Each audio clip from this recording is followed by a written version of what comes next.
Goosebumps 2023 has just started streaming on Hulu and Disney Plus as of this prior weekend, and my gosh, am I excited for the Halloween season with a new Goosebumps series. I grew up with the shows in the 90s, I read a handful of the books, and I just absolutely loved Goosebumps. So when I heard that there was going to be a new Goosebumps, especially featuring Justin Long, the man himself, trying to sell us a brand new iPhone with Goosebumps, I was on board, and some of the first few shots of the show just kind of amazed me. I loved some of the drone cinematography, the overall cinematography, the gaffing, especially the gaffing on the show. Gaffing, by the way, is light direction and how it looks visually on screen. All of that and just a lot more just really wowed me about this series, whereas the characters just kind of detracted from the show. It felt more like a Riverdale clone, if you will. This series likes to focus on an overall story, whereas the original Goosebumps, it was more of like an anthology.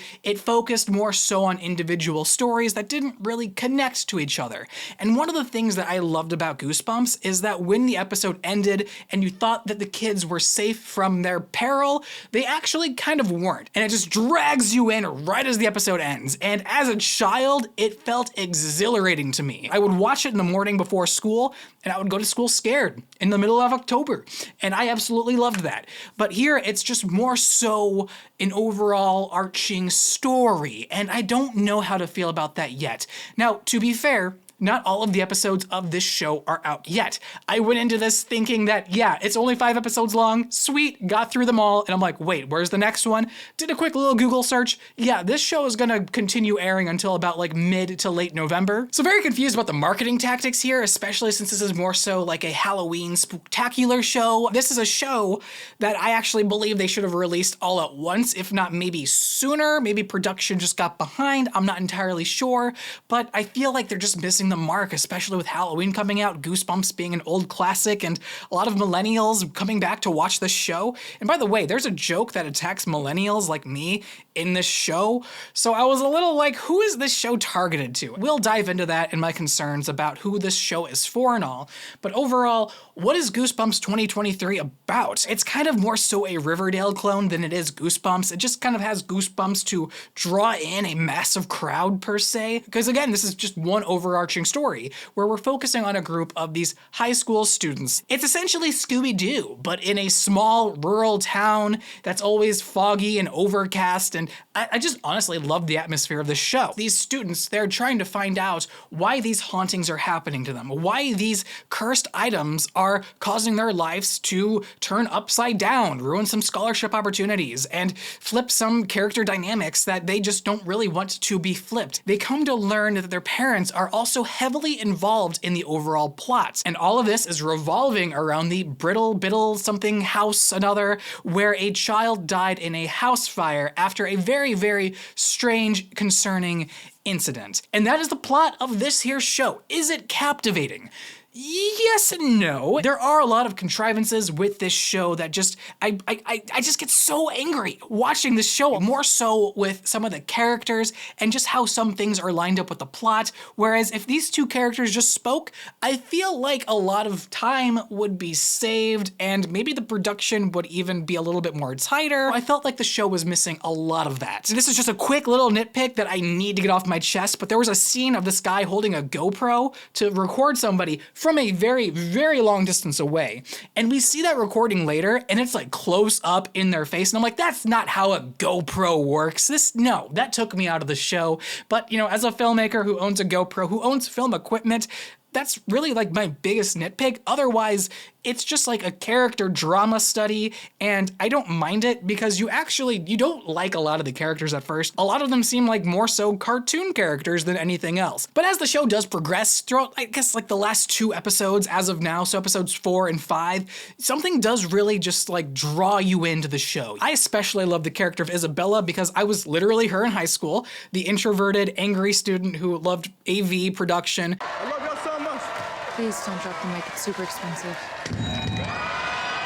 Hated to see what happened to her drone in the show, but regardless, I loved her character. You want to yell at the characters, you want to yell at the plot, you want to really ask, why is this happening? How did that go from point A to point B? It just makes you frustrated, but that's something about the show that just lures you in. It kind of knows what it's doing in that regard. However, in another regard, I don't think the show knows entirely who its audience is. This show is featured on both Hulu and Disney+.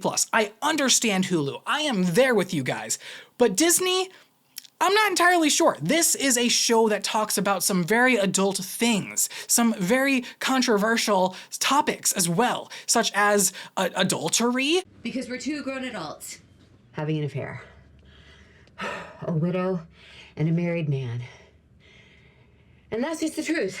And it really likes to focus on a lot of those CW sitcom plots where it's like, oh, hey, let's introduce a love triangle on top of another love triangle on top of another one, just so the drama keeps flowing. It's very, very basic writing. But at the same time, it features Goosebumps, and I do enjoy that. So the combination of both of them, I feel like it both detracts from the show and it also adds to the show as well. It's a very conflicting feeling. Something I liked about the originals is that, yes, they draw you in and they make you feel a little claustrophobic, and the endings just make you go, okay, wait, is it gonna continue? And I feel like that's what the show lacks. It really lacks that oomph, that, oh, what's gonna happen next? It feels like these cursed objects, they get an episode to premiere in, and then they just drop them. One episode may focus on the cuckoo clock, one might focus on the puppet, one might focus on the mask, and so on and so forth. Whereas the original Goosebumps, it just kind of left it open-ended,